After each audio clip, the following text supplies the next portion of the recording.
Welcome to the Convo By Design Icon Registry episode for the month of July 2025. This month's inductee is someone you certainly know, a West Coast design staple, and someone with whom I've had a number of conversations. Jeff Andrews' first appearance on the show was in 2019, and then again in 2020 rather, just before the world shut down. Jeff and I spoke the first time in 2019 from his Legends of LaCienega showroom window in May of that year. 2019, and then he later appeared in 2020 on a panel conversation at WestEdge. That was the last iteration of the show until 2022. So the Convo By Design Icon Registry is presented by Pacific Sales Kitchen and Home, a Best Buy company. Pacific Sales is comprised of longtime professionals who love design and architecture as much as you do, which is why it is so fitting that they present this recognition of some of the world's greatest design talent every month here on Convo By Design. And speaking of world-class talent, on the show today, you're going to hear from Jeff. You're going to hear from him twice. I'm going to play our first conversation from 2019, and I want you to notice a couple of things. But first, then I'm going to also play the conversation from WestEdge, so you get to hear Jeff one-on-one, and then as part of an ensemble, which is great because Jeff is so incredibly talented. You're going to hear some great stories, and you're going to hear a lot about his philosophy and the why he does things, and more importantly, the how he does things and the attention to detail. And again, the Icon Registry, the Convo By Design Icon Registry, was created to showcase some of the most amazing and remarkable creatives, yes, but people who have appeared on the show over the last 12 years. And Jeff he's come on twice. He's always giving of his time and his resources. He's incredibly talented, and that is why he's this month's inductee into the Convo By Design Icon Registry. And Jeff, thanks for doing this. Thanks for being part of the show, and you're going to love it, and you're going to hear all about it right after this. The most important word in the design industry today is service. Product, incredibly important. Price, important. Selection, incredibly important. But stellar service is the premier idea that can make all the difference in the success of any project. This is how design professionals like you demand great service for your projects. And you get your favorite brands in one place with expert, knowledgeable, and non-commissioned professionals to help you specify the right product for each of your projects and get the best price. Non-commissioned, that is incredibly important. And at Pacific Sales Kitchen and Home, a Best Buy company, that means their only incentive is your satisfaction. Pacific Sales Kitchen and Home, a Best Buy company, has just that with over 60 years of service in Southern California. Pacific Sales is your destination for exploration, advice, inspiration, all the best brands, great prices, the best in the industry when it comes to service, and you know it's reliable. You know that you are going to get predictable results, reliable results every time. And now you have the Pacific Sales Kitchen and Home team to help you with their Pro Rewards program, which is a trade program unlike any you've ever experienced before. Earn 3% in Best Buy e-gift cards or 2.5% in a reward check for every qualified and delivered sale, in addition to special trade pricing, exclusive offers, access to exclusive special events, and so much more that I can't even begin to try and list it all here. And here's the cherry on top. Access to exclusive builder trade incentives from top brands and the stellar service you deserve from a company that has been serving the industry for over 60 years. Now, terms and conditions apply to the Pro Rewards program and builder trade incentives. So visit a Pacific sales expert at a showroom today for full details and learn how you can unlock additional savings and benefits. Don't miss out on the opportunity to work with the best of the best. Visit Pacific Sales Kitchen and Home today and elevate your projects to new heights. My name is Jeff Andrews, and my firm is Jeff Andrews Design. We're here at Dragonette installing our window for LCDQ, which is quite a feat. I think I might have gotten a little over-ambitious, but it's like go big or go home is my motto. So we're not really creating a room, we're creating like an experience, all based on the work of Billy Haynes. Well, isn't that what design is? It's not a thing, it's an experience, isn't it? Totally.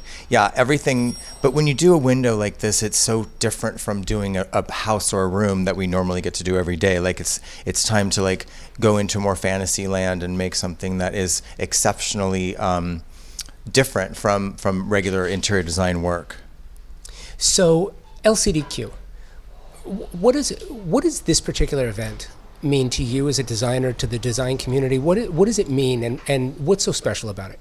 I think LCDQ is so cool because it's when once a year all the designers come together and converge in one place with a common goal of just enjoying each other and, you know, sitting down and having great conversation and looking at the work that people have done on the windows, and it's really just a celebration of design. So this year, Icons is the theme. Right. Who did you select? I selected Billy Haynes because his innate sense of style and the fact that he was self-taught as a designer, and his work was so captivating in old Hollywood, and the old Hollywood glamour that he created was so original and really speaks to me, and I use elements of that in my design all the time. So how did you channel Haynes in your window?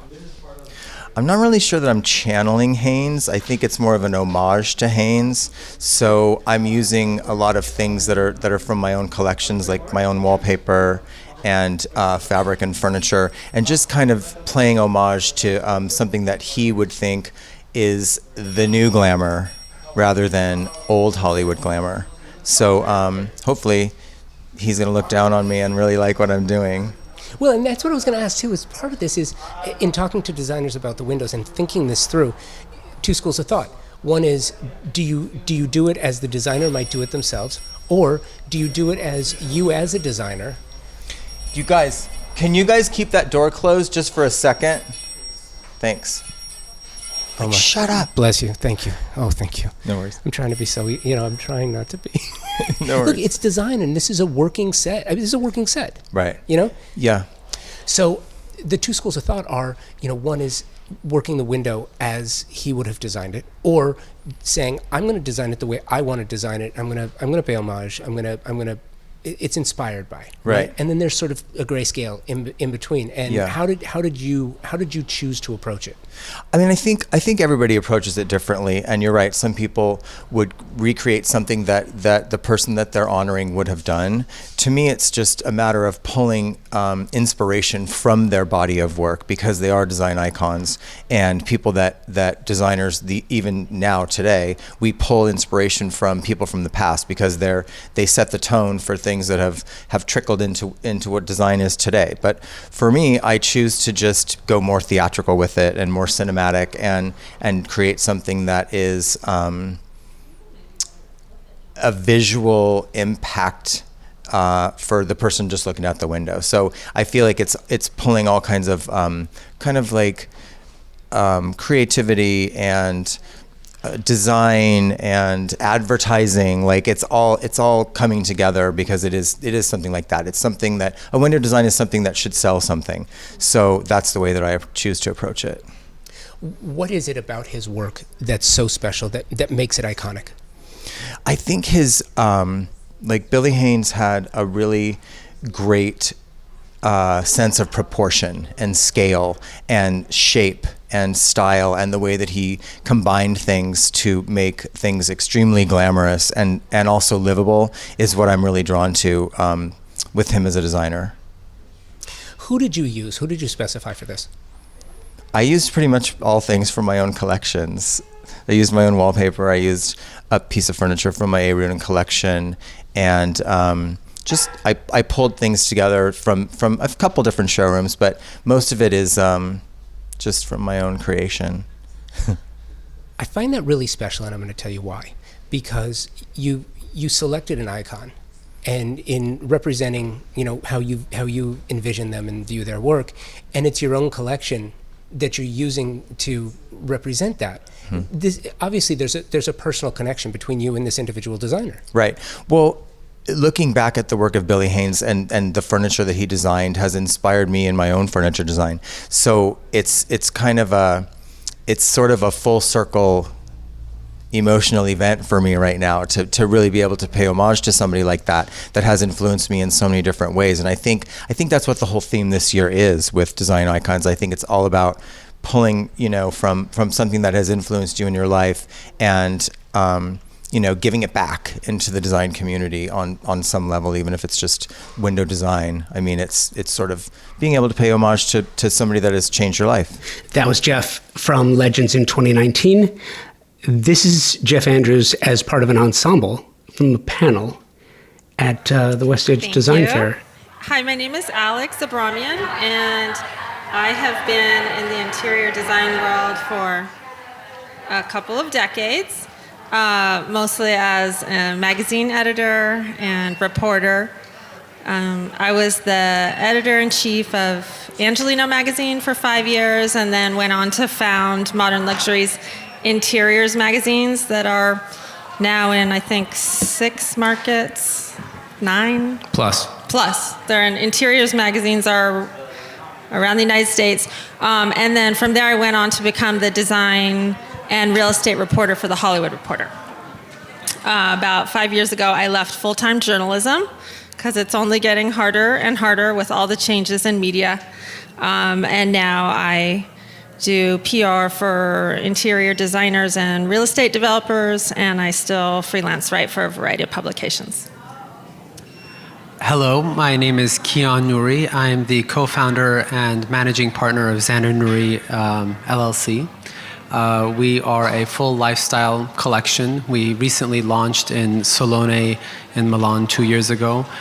We also have a collection of furniture domestically with Theo Alexander. And our furniture is like scattered throughout the world, from Russia, Japan, Malaysia, Singapore, to various places in China. And I've been in the industry for, I think, cumulatively almost 15 years now, ever since I was out of college. Recently, our new endeavor with me and my business partner, Xander Nouri, our founding namesake, have started on a new endeavor to do product development and interior design. So I look forward to talking about that. I'm Jeff Andrews. I'm an interior designer here in Los Angeles, actually a choreographer turned designer, but I've been designing for about 20 years, and my firm is Jeff Andrews Design. And I have been getting more into product development over the last 5 years. So I have a furniture collection with A. Rudin and a rug collection with Mansour Modern. I have a couple wallpaper collections and a wood surfacing collection, and I'm working on an outdoor furniture collection. So that started to take up a lot of my time, but I still really enjoy residential interior design, and that's where my main focus is. Hi, I'm Cleo Mernan, and I am co-founder of a multidisciplinary firm. So we do architecture, interior design, and branding.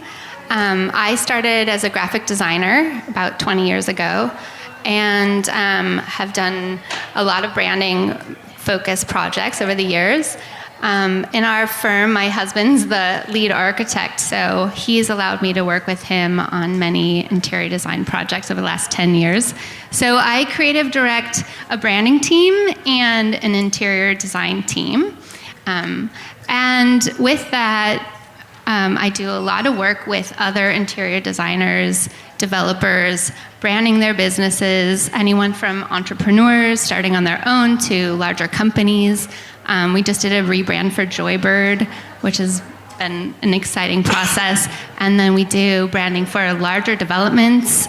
We've worked a lot with Kilroy and bigger developers throughout the city, branding their properties. And so I have an interesting background in that I've done a lot of graphic design and then work internally with interior designers as well. And excuse me, and that's what I love. And so we're not going to slow roll this. You came for answers. And so we were talking about this with regard to brand development for creatives. And we've pretty much come to a consensus that nobody in this room or in this hangar or in this city has the time that you wish you had to focus on your brand. What is, so I'm going to start with you, Cleo. What is you see this every day. You create brands. You create stories for brands. What do you see, and why do you think it's always the last thing that is tended to behind the work? Well, I think the design for interior designers is in the photos, right? That's where the work is. That's where the beauty is. But I think everything supporting that is often totally ignored. And so I see a lot of novice, just simple design mistakes in the graphics, in the presentations, in really generic looking logos, in bad typography. Just things that are not considered overall with interior designers, which I find really surprising because these are incredibly talented people doing really beautiful, unique work. And it's a whole part of their company that's ignored, which is this visual ID piece. And it's really so easy once you kind of know where to start. And I see it from small businesses starting out to larger brands too, just completely not understanding how a toolkit works or how to use it, how to create a compelling brand. And it starts with your logo, but it's also all the different layers. It's really interesting to see. So, Jeff, you're known for, in addition to the impeccable work, you're also known for your brand. You're known for your story. Maybe because you had a creative endeavor before this, how did you create your story? And then, how did you continue to develop the story over time and stay on point? Well, to me, your brand is just you. It's really just your aesthetic, your creativity, how you choose to put that out into the world, and how you market it. So I don't totally agree that it's all about a logo, I have to say. It's really about I don't everything think it's all about visual. a logo. Okay. But it's everything that you put into the stuff I put into my work with my clients, and how I listen to my clients, and how I interpret their thoughts and their dreams into reality and through my own creativity. So it's all a path that's connected. So getting into product design has been interesting because I didn't know at the beginning exactly what I wanted to say. It was really through getting introspective with myself and looking at my past projects and looking at, for example, looking at furniture that I had custom made because I couldn't find it. And it was just in my own head. So I had to really put pen to paper and figure out what I wanted to say as a furniture designer or a rug designer or a wallpaper designer, besides just being an interior designer. So I feel like the story's still being written, and it's not, I feel like it's not that calculated as far as I'm gonna do this, I'm gonna do that, and this is how I'm gonna put it out into the world. It's really just kind of going within and doing what feels right to you as a creative, and trying to put that into a business sense that's gonna let people know who you are. And I think that's a great segue into Keon, because you kind of run the business. Don't tell Xander this, but you guys have a good. I think that's one of the things that I found most impressive about the firm is you have a hard line. There's a delineation between your role, his role, how you manage the firm, and from a business perspective. Does that give you more freedom? And if it does, how do you? I'm big when it comes to story. You have a very strong story, and you guys have stayed true to the story from a brand development standpoint and how you run the firm. do you sort of, do you shepherd that? Do you keep an eye on it? Do you manage it? Well, we have veto power on anything that the other one doesn't feel strongly about. But one thing we also hold true to ourselves, we know our strengths and our weaknesses. I mean, the biggest joke between me and Xander is like with the both of us, we make one good, decent designer, one good, decent, a businessman, and so on and so forth. And we were very fortunate that we were able to start our company off with a launch of a collection of, I want to say, 170 pieces that were spread out through the world right from the get-go. And one thing we really discovered, and it was like a contraction to us, was we were approached by a bunch of different companies that wanted to work with us, but really didn't fit our brand. And that was when I had to kind of pull Xander aside, because he gets excited when he sees like opportunities and potentials to like affect people's life. That's the reason why we both, and I think majority of people get in this industry, it's to make positive change in day-to-day life.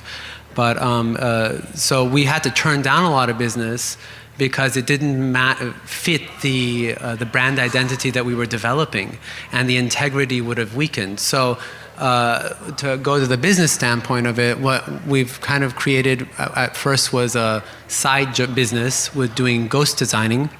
For if anybody's picked up a Veranda, Architectural Digest, Elle Decor, House Beautiful, you've seen one of our products in there under a big branded company, but we get no credit for it. And that kind of I'll get into that later on, but that's kind of where we kind of split, parted the sea and made difficult decisions, staying in our own respected strengths. And here's what's interesting. As creatives, designers, architects, graphic designers, artists, whatever your creative endeavor happens to be, you have a good idea what your story is in your own head. Then the challenge is learning how to share your story, and nobody probably knows that or hears that better than what you all strive for, what you desire is coverage, right? You want coverage. So now you've got a reporter, you've got a journalist who wants to hear from you what your story is, and then you sit down with Alex. Would you say most of what you hear is a concise story from creatives? What do you hear? Good, bad, ugly, otherwise? Do you get good stories, or do you get kind of like, here's what they think you want to hear? Yeah, I think most of the time I get I get pitched a lot of home projects or elements of home projects from interior designers. So someone like Jeff has finished a project and maybe there's a big name behind it, and that's a different approach where he and his PR team are going to strategically kind of decide who gets this project. But those are few and far between. Most early or mid-level interior designers may not have a huge celebrity, and the whole shelter publication world has changed so much over the past 10 years. Arch Digest only wants celebrities, and it's very limiting if you have a great project. What I find is people want to pitch me the project, and when I sit down and talk to them, the project may not be the most interesting part of the story. And once, I don't care who you are, if you, anybody in interior design, once we get going, everyone is sitting on an amazing story, but they may not recognize, they may not know what it is, because there's a lot of focus, understandably, on getting coverage for a house. So one concrete example is I was interviewing an interior designer in San Diego, and it was a nice house, but I couldn't really, it looked like a lot of other modern farm homes. So we kept talking and talking. And then she told me that her clients all imagine that they're the next top chef. And they think that they're an amazing home chef. Maybe they are. And so she designs kitchens based on a little bit of this fantasy of the chef that they're going to one day become. And then now it was an interesting story. And there was something to say about this farmhouse with 2 islands and multiple convection ovens and all of this. So I feel that the stories are always there, but sometimes it takes a little bit of teasing to get it out of someone. It's so true. And what's interesting too is coverage comes few and far between. You don't always get what you want. You know, if you have that perfect job and you got the perfect celebrity behind it and AD wants it, and you know, it's great. It might be 6 months down the line and you still need to do things now. I'm curious, the same process, the same method for storytelling. So Cleo, you're in a unique position, right? You're a creative director, you do a lot of branding, but the firm is also a creative firm in its own. How do you create the story? How do you promote the story? How do you market the story? How do you develop the brand for your own firm? I think when I start with a branding project, I ask the client a lot of questions that they just may have never asked themselves before.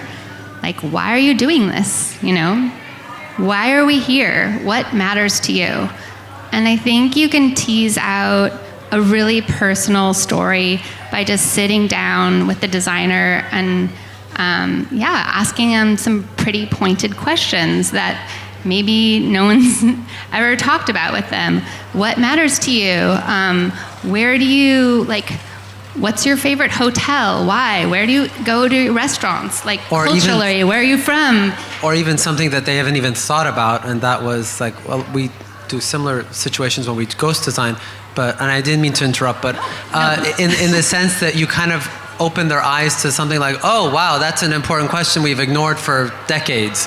Who's your ideal client? What's your dream project? And I think if you kind of open it up to the bigger questions, you tease out some really beautiful stories. And I think sometimes you're just so focused on the client's vision that you're not focused on your own vision or how you got here.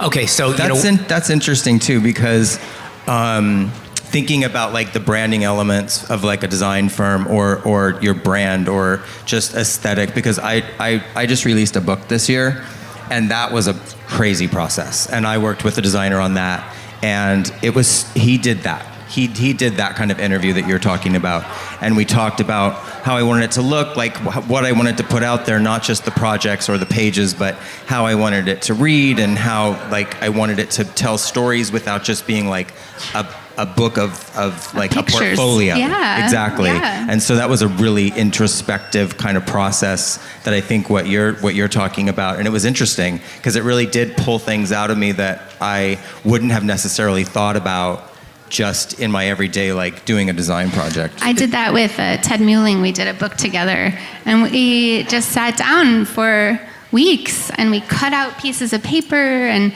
you know, he's all about contrast and nature, and there was I have that book. It's so beautiful. Well, something else that I just wanted to throw out there, and personal experience. So I had a chance to interview Jeff for the podcast. You've been on the podcast. But I had a chance to interview Jeff at LCDQ Legends this year. First of all, did you do that in support of the book? Would you have done that otherwise? No, I did it mostly in support of the window that I did. Yeah. Which I did in support of the book. Okay. And we'll get to that in a minute. But I love the window. It was fantastic. But here's what was really interesting. And here's what I'd like to encourage all of you to do. Know your story.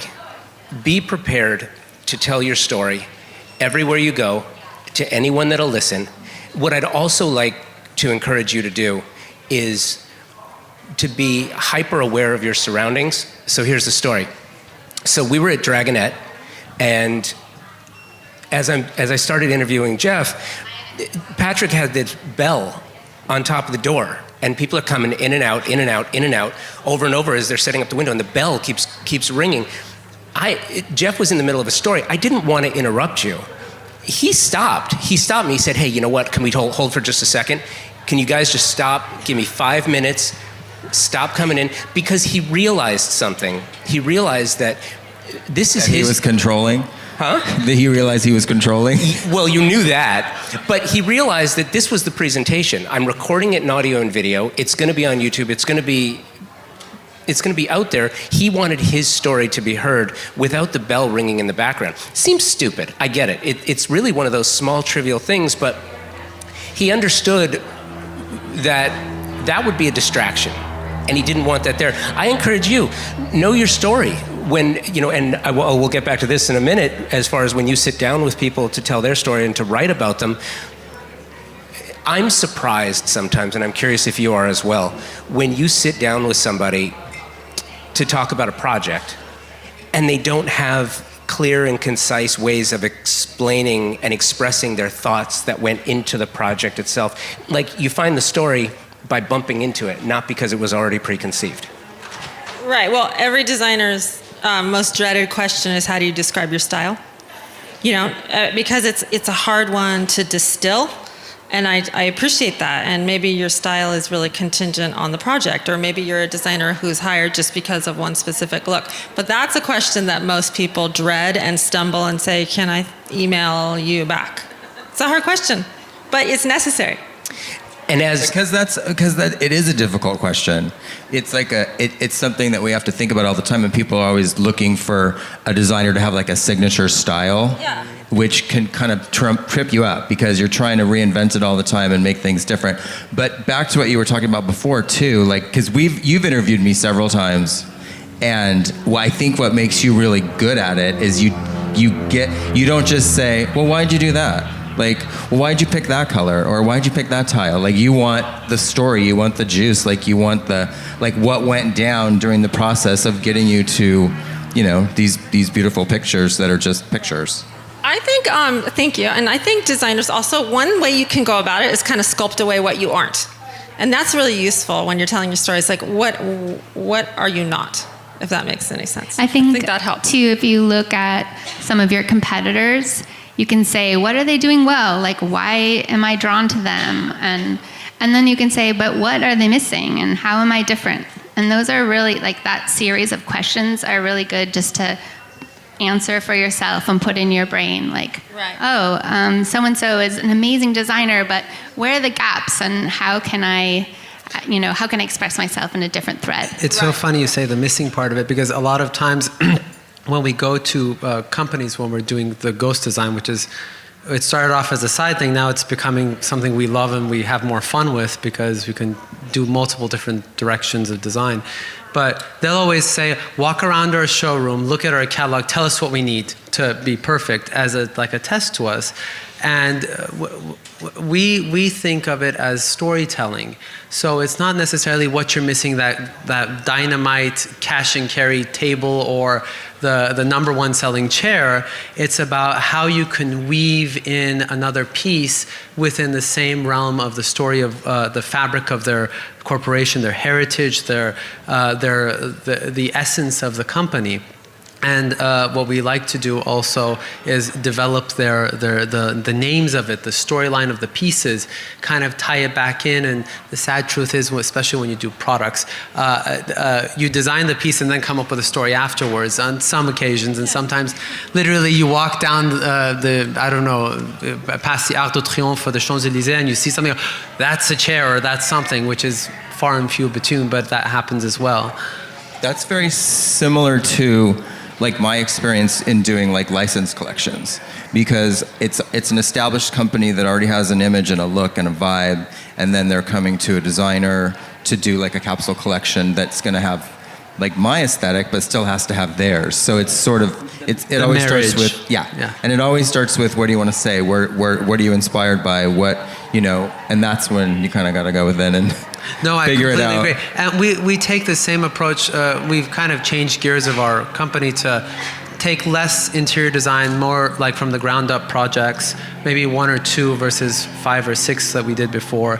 And we see what they had before and we kind of marry what they have, so it still has that needle and thread of their story of life in their new environment, and just making sure that goes. So we kind of do like a carte blanche approach from products to interiors as well, which I know everybody else. But I'm curious, why did you decide to pivot?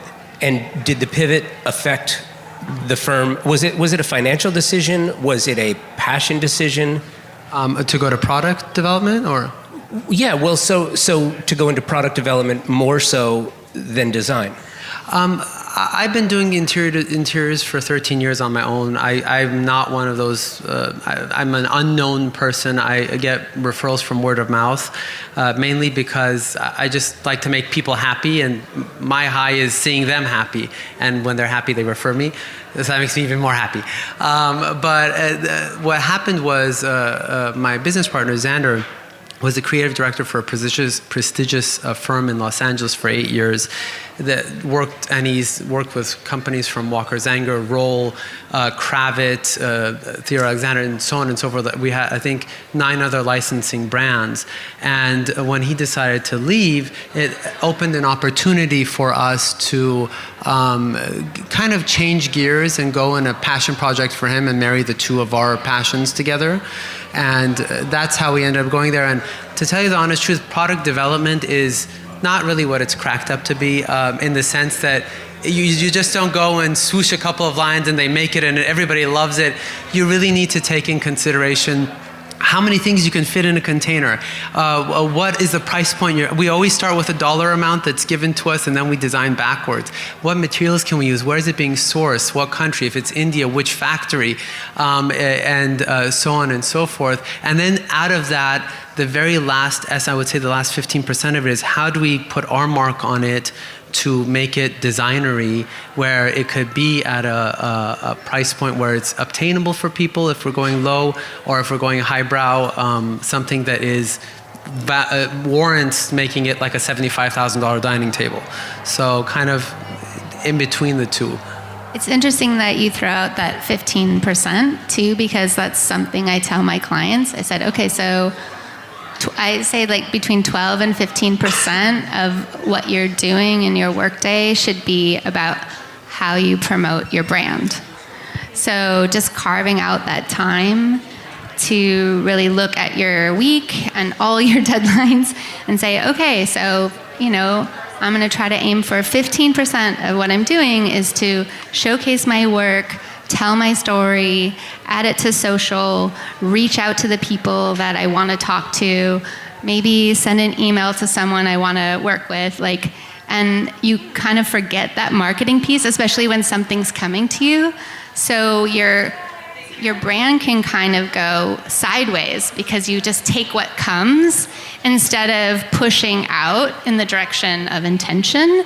So just finding that time for yourself and crafting that intention for storytelling, I think, is really important. It is. See, it's funny because over the last 7 years producing the podcast, when I speak to designers and architects, I'll ask you, what's your time like? What's your day like? What's the week like? How much time do you put into this, that, or the other thing? What's really interesting is, and I've got a pretty good number right now, you guys are spending between 110 to 120% of the time you've allocated for your business doing your business.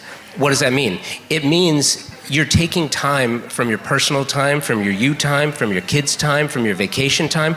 I would love to see a show of hands who in this room doesn't pick up their phone or answer emails on the weekends.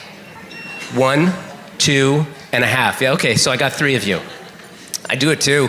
And if you would ask me as part of the job, should you be working on the weekends? No, I want to coach soccer on the weekends. I want to be with my kids on the weekends. I want to go to galleries. I want to go do my own stuff. I don't want to work on the weekends, but we have to because that's what we have. Now, to your point, guess what? You're all publishers as well. If you have a social media site, if you have a website, if you post to Facebook or Pinterest, if you still got your MySpace page, God bless you. But if you're putting up images on Instagram, you're a publisher. What people see is representative of you and your work. I am stunned, and I want to talk about this too. Some of the things that we see out there, I don't want to focus on the negative. I want to ask you guys, because I think the two of you do a remarkable job promoting your brands in social. How do you find the time to write it? How do you find the time to use the images? How do you find the time? Do you delegate? Do you craft your stories? Do you have an editorial calendar that you use? Most people don't, by the way. But what do you do to have that presence and make sure that that presence is both on brand and consistent with who you want to be? I'm the first victim, I assume. Our aesthetic and style is if Milan, Paris, and the Middle East had a baby. I feel like that's our version of modern. Okay, that's a story. Okay, I just want to point out that's a story. You can tell someone that in 15 seconds, and I think everyone gets it. It's kind of weird, but it's a story, and I get it could be very horrifying. Depends on what side of the table you sit. But so what we were trying to set ourselves apart from a lot of, I don't want to say competition, but friendly fire with other brands in the same genre of design, of modern side of the aesthetic. So what we did was, instead of just posting projects and furnishings, we try to do the inspiration shots that we really actually gather to develop this stuff, but we don't state that, oh, the fretwork of the bed came from this architectural element, or one of our Zaha Hadid's buildings inspired this table. We just put the shots, and it looks like a hodgepodge of stuff sometimes, but it also, I feel like over time, when you layer them, it kind of explains your aesthetic as a whole. And whether it's color, texture, architectural elements, or furnishings, and even also we kind of incorporate our day-to-day lives into it, because we've discovered that people want to see how we live our lives and how we interact with the pieces that we're doing. So we kind of, instead of posting constantly random stuff, we go methodically, and every trip we go, we take around 3,000 to 4,000 images, and then I sit down and I go through every single one, and then it's really tedious. And then Xander does a little bit of a blurb, and I edit it, and between the two of us, we have a baby. And that goes on Instagram, for better or worse. But that's how we approach the pig, I guess. That's so cool. Like, mine is definitely not that cool. Because it can get confusing to me, like people I follow. You have an incredible page, so I would love to hear what you think. Thanks. I always get confused when I follow other people or I look at other people's sites and they're posting other people's work, right? But you're not doing that. You're posting your own inspiration, which may be someone else's work, but that makes so much sense to me. With that being said, I don't want to be completely. We do post sometimes other projects, but it has to be something that's like, it's like a mental orgasm of beautiness for us. That we're like, can you believe what they did? And oh my God, that's so gorgeous. I feel like a piece of junk compared to them. But we do that, and we make sure we notate that as much as possible in there. But I only post my own stuff. We don't put that much thought into it. Like I wish I did have that much of a story behind it. There's really no story. It's just images of things that I've done, or sometimes behind the scenes stuff of work that's in progress, or events that are happening. I don't post that much personal stuff because I feel like people really don't care. Like, they're following me for design, and they want to see design, and they want to see pretty rooms, and that's kind of as far as it goes for me. Like, I don't think I take it all that seriously. Yeah, I mean, this is the question, right? It's so hard. We only post our own work too. I feel pretty strongly about that. But there are things that you can get inspired by, like an artist or an art piece or a vintage piece of furniture that could be the starting point for a project. And those are things that we're trying to post more of. I also we have a photographer on staff, so we try to post pictures of palettes and take our time when we're building materials to beautifully photograph them, and I feel like people respond to those things too. And then I think just tagging everyone that you possibly can and crediting, and I think that really helps. We use Planoly.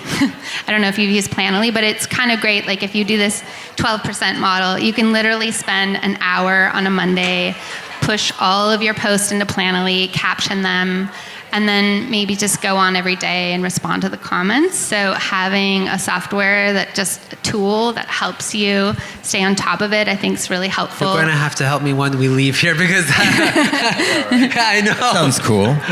Planoly is a good product because it makes it it editorializes your you can image. see the grid, right? Yeah. But the whole layout, it makes it look more like a magazine.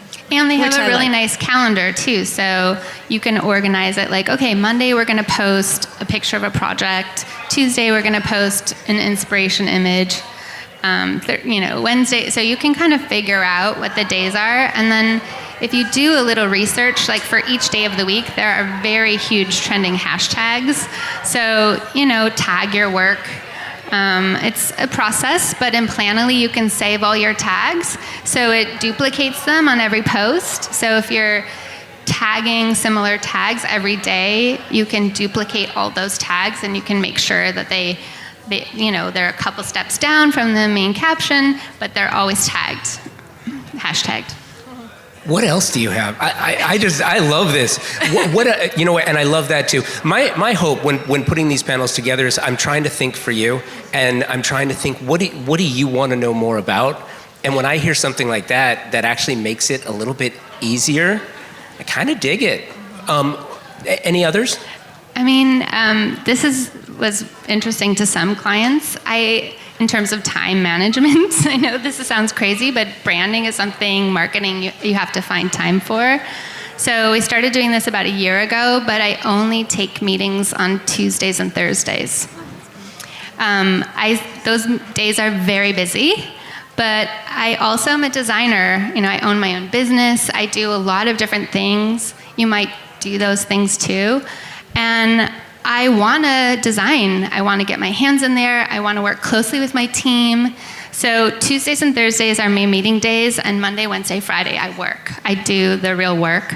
And then every day I have creative check-in times with my team, because I have, 6 designers on my team. And so we take time to share our process, and we try to work together. So those are also in our calendar, which is really helpful. It reminds me, I need to see what they're doing, and and those are always my favorite conversations of the day, getting away from my desk and doing those creative check-ins. I like that too. By the way, all of our clients, I'm sure, when they want to meet you on a Monday morning at 8, you're going to say, no, sorry. Tuesdays and Thursdays are the only days I take meetings. I get what you're saying, though, but it's a great idea. Switching gears a little bit to publicity. Publicity. It's one of those things we all wrestle with it. We all fight with this concept. Unless you've got the perfect project with the top celebrity and their movie's coming out, and so you can say when that project's gonna get coverage or when it's gonna hit the. From a publicity standpoint, it's hard. I love that you sort of come from both sides of the equation. So you provide publicity, but you've also done editorial. So you get the give and the get, right? What demonstrable advice can you sort of throw out there that may help a creative get coverage on a project that maybe doesn't have the perfect celebrity, and maybe it's not the perfect project, but maybe they can craft a story? What did you see that always made you want to cover something? Right. Okay, so in a strange way, this is a really good time to get coverage, and here's why. Most publications, the staff is completely threadbare. You have beautiful magazines with 2 people behind them, and when I started out at Angelino, I would go to events, I would go to homes, I would go to showrooms, I would talk to people. Now editors can't leave their desk because they're doing everything. They have to produce a print magazine and a digital magazine, and the deadlines are brutal. So I feel like it's a decent time, sort of a unique time, to reach out to them, because I will still get editors. I mentioned this to you when we spoke last. I'll still get editors, and they'll email me, they're like, I need a colorful home in Los Angeles. And that's how stressed they are and how little time they have to do any form of outreach. And here's the other thing I know. Very few designers are reaching out to editors. Very few real estate agents are reaching out to editors. You think they're inundated. They are inundated with certain things, but they're not inundated with hearing from the actual person. And if you don't have a completed, amazing project, you can tell them what's going on in the world. And I guarantee you do not know because they're not at WestEdge, because they can't get out of their office. You can let them know what you see here. You can be their conduit to what's happening in interior design. So I think that's a really good time to get publicity in print, in digital, in local, in national, and even international. It's a good time. What is your philosophy? What's your theory? How do you approach your methodology, publicity versus marketing for the firm? I mean, I kind of feel like they go hand in hand. Do they? Yeah. I mean, you put a certain amount of time and energy and money into each area. I've had the same publicist for 15 years, so I feel like stick with one thing, and it's become easier as I've been able to have more press and more published projects, and then with my book coming out, like that's certainly helped. But it's like keeping your relationships going with every level of editor and keeping those relationships strong, because you never know where someone's going to end up, right? You never know where they're going to end up ever.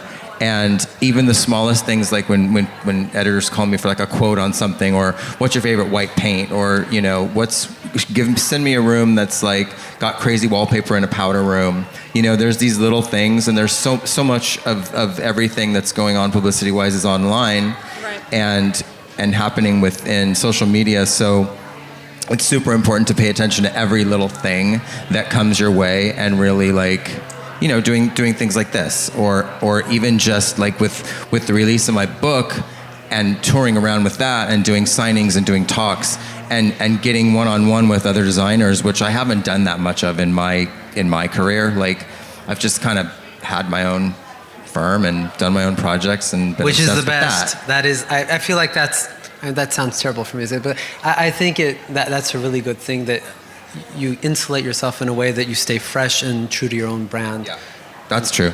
But there is something really cool about just talking with people, like younger designers and people that are coming up, and people that have respect for established designers, and they want to kind of fashion their career off that, or do things the way that you're doing them. And it's really interesting to kind of sit back, and even just writing a book and putting a book together was a process that made me really look at, like, wow, I've done more than I thought I had done.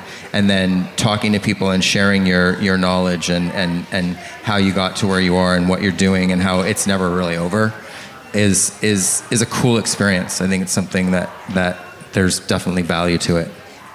There is another opportunity for California-based interior designers to reach out to all of the interior design magazines and lifestyle magazines in California. So unfortunately, a law has just passed. I think it's called AB 5, which is passed in California, goes into effect on January 1st. It's ostensibly to protect contract workers at places like Uber.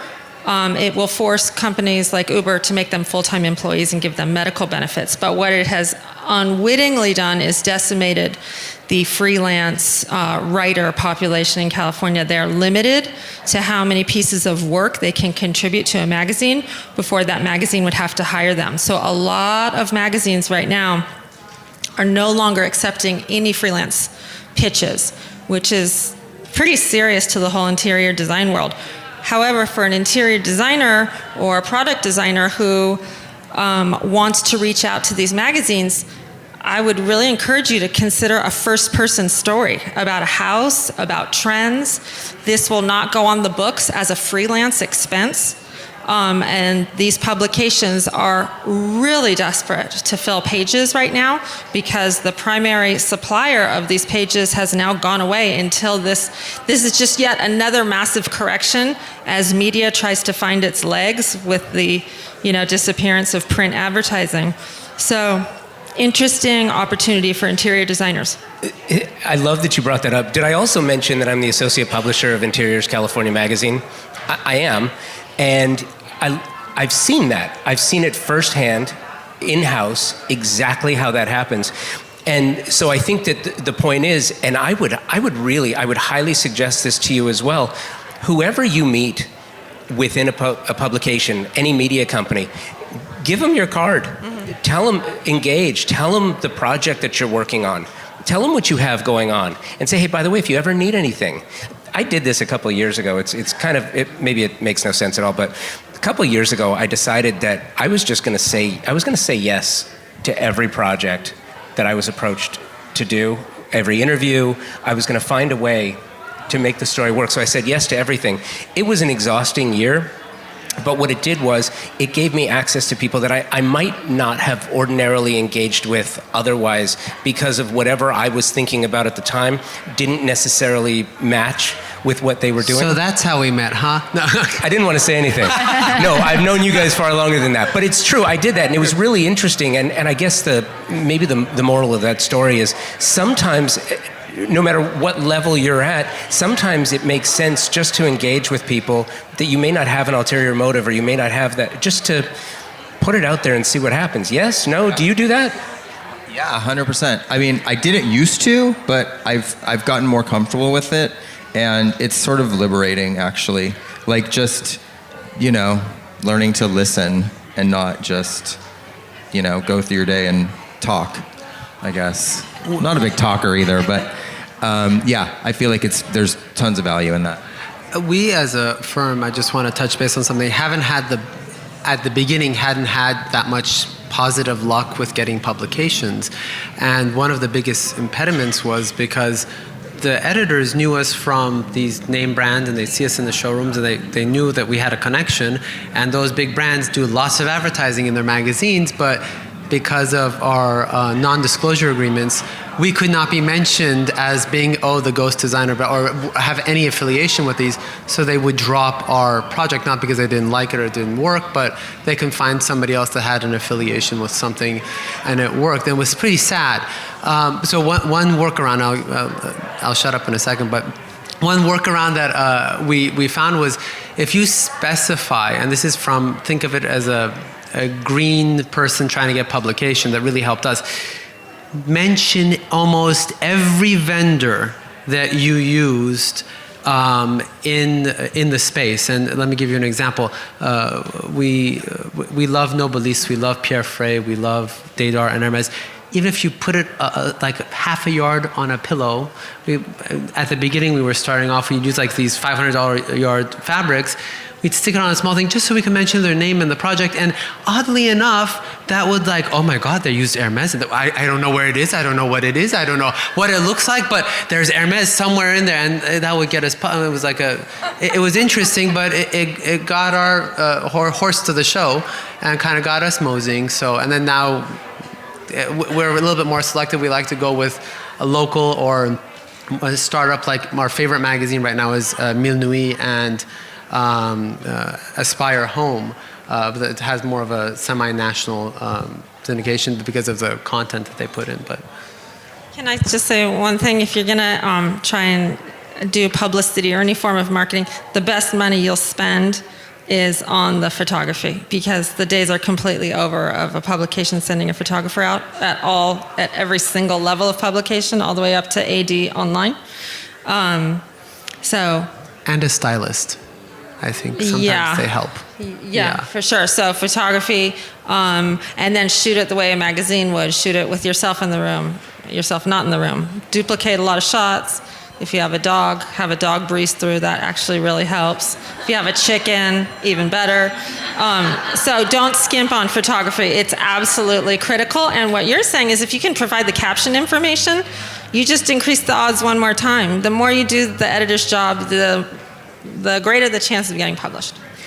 Can we just dig a little deeper into that for a second? Because the chicken joke aside, it's true. Yeah. Kids and animals, right? Or MS. When I was in college, I did real estate, and I would rent homes, and that's how I start off in the design business. My real estate clients used to be my design clients, and the best thing to do to sell a house that's above $5 million is to put cinnamon sticks, a little bit of water in the oven. Everybody thinks you're baking something, and their mouths start to water when they go through the kitchen, and without depending on which target demographic of what part of the world your buyers are from, but it really triggers certain emotions and feelings, and they fall in love with certain things without realizing it. Backing up just a second. So photography can be expensive. With your projects, how many of them do you professionally shoot versus shoot yourself? All of them. Everything. Everything. I think you have to, because then it's over and you can't go back. You can't go back, right? And I used to look at things more in pretty pictures until I started photographing for a book, which is a whole different job, because they want you to go, they want you to feel like you're in the room. So it's not, you don't book a photographer for one day, you book them for 2 days always, and get all the details and really try to tell the story and then go back and figure out what makes sense. But I feel like that's changed the projects that I'm doing currently a little bit, because of the how deeply you have to think about why everything fits together and making it as cohesive as possible and really telling a story throughout a home. Do you work your publicity rights into your contracts? As far as what? Rights to publish. Do you do rights Yes. to publish with your photographer and with your client? Yeah, we do a total buyout. Yeah, that's key. We do too. Yeah. I We have- shoot it a little bit different way. You're talking about kids and animals, but when you look at interior photos, I feel like they're all perfectly lit and a little bit flat. And so we really try to pay attention to the light in the room too. So if you don't have a model or someone, styled a certain way, or a cute dog or chicken, I think that makes a big difference. Or also creating a little animated GIF, someone just setting a bowl on the table, or watching light cross a wall in the room. It could just be a really small vignette. So I feel like we've been trying to get a little bit more creative with our photography. And I feel like it's working. When you order flowers and you say it's for a wedding, the price goes up 3 times. I think the same is true when you say photography and interior design. So one approach you could take, and you're not going to get the best product, but if you do your homework, you can get pretty close to it, is you can look to real estate photographers.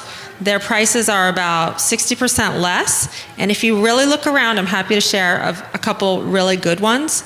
The price is so much less. They don't do vignettes, so you have to art direct those, and you have to style everything yourself, but you guys are designers, so you can already do that.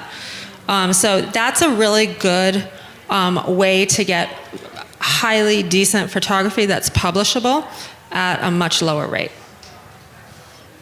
That's really good. Any other tips, tricks, hacks, advice? Okay, so we've covered a lot of ground here. This wraps up another episode of the Convo by Design Icon Registry, a celebration and recognition of a true master in the art of design and the mastery of all that encompasses it in the pursuit of making better the lives of those he serves and giving back along the way. Thank you, Jeff, and congratulations. Some of the things I truly enjoyed were the retelling of inspiration that led to his window design at Legends that year and the doorbell story. It's the little things, right? Thanks for listening to Convo by Design. Thank you to my partner sponsors, Pacific Sales Kitchen and Home, for presenting Convo by Design Icon Registry, and the Convo by Design partner sponsors, TimberTech and Design Hardware. Thank you so much for being a part of the show. And thank you for taking the time to listen and share the show with your colleagues and friends that you think might be interested as well. I couldn't do this without you. Wouldn't want to. I hope this show helps you stay motivated, inspired, and focused so you can rise above the chaos.